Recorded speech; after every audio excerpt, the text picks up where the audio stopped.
Support players are often the first to be pointed out in the post-game trash talk, but it is an easy way to boost their performance. Take care of your supports. Let me explain.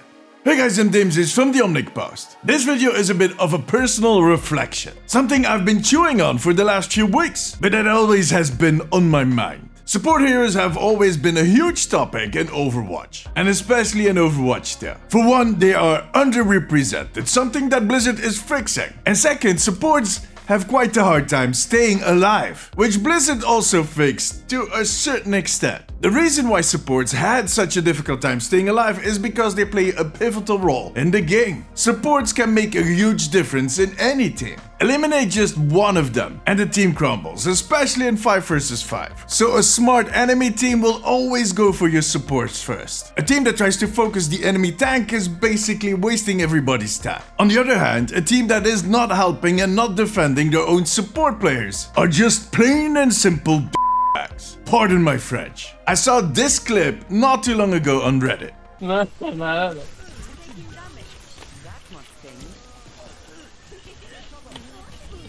Olo kasi. Mata sa pinche perro! Mata sa pinche perro! Mata. Again? Yeah, it's funny, but it is also very telling. I cannot count the number of times that me and a fellow support were fighting for our life against an enemy dive tank or DPS that was flanking us, while the rest of our team was just chasing an enemy soldier. And of course, while they were spamming "I need healing" the whole time.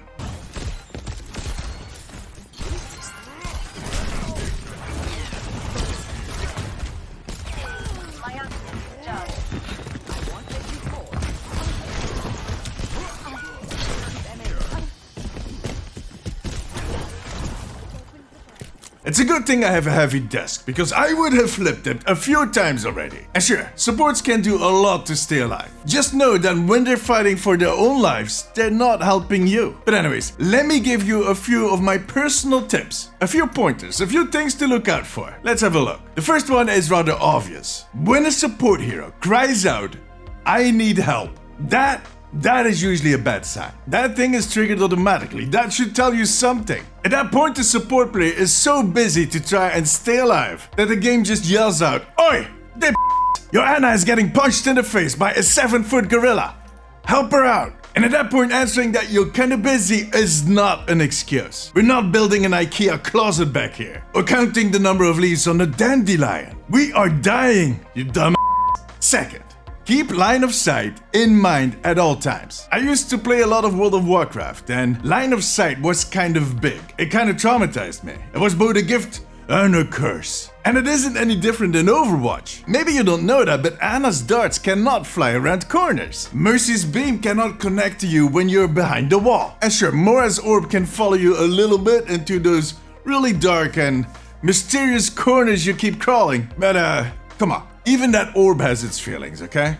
But I do understand that sometimes you need to break the line of sight. It happens. Just be aware that it will lower the support's healing output. In other words, just charging off or dashing off while spamming the "I need healing" button, it's not helping anybody. Oh, and a small side note, climbing in the neck of support players, it's not going to work either. You need to respect your personal space, alright? And while we're talking about positioning, jumping up and down like a toddler on sugar is not helping out either. You do not look cool, and you're not that good at dodging the bullets. Third, understand that a support can do a lot. They can be healing, they can be booping, they can DPS. They can even put a pig-shaped man asleep. So when they're not actually healing you, they're probably helping you out in another way. Don't get too hung up on the numbers. I mean, when you see a Mora that does 1500 healing and 8000 DPS, you might have a point. But try and look at the complete picture. A Zenyatta boosting the whole team through a Genji ult, or Ana putting that Reinhardt that is dragging you along around the map to sleep is more useful than them topping you off because you're missing 2 HP.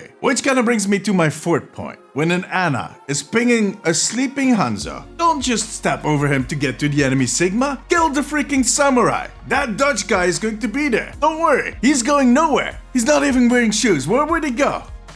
That last one actually happened to me once. I was so pissed off. And maybe a final one, don't demand to be pocketed. If we want to pocket you, we will. Demanding to be pocketed at the start of a match is basically telling that Mercy, in most cases, that she's your property and you're flicking off the rest of the team. You'll get your fair share of boosts and heals. So sit down. And that was it. I mean, I'm very serious about this, but also kinda kidding. I do understand that it is all very circumstantial and that there's way more at play here, but in general, if you take care of your supports and they do their job, the chances of you winning are substantially higher. If you choose to ignore everything I just said, you're screwed and you're going to end up with my foot up your ass. Yeah, that's a 70s show reference. Now tell me, do you take care of your supports or are you a support player and do you think I missed something that needs to be on this list? Let me know in the comments. Join me during my streams on twitch.tv/DamesIsTV and make sure to subscribe for more updates on Overwatch.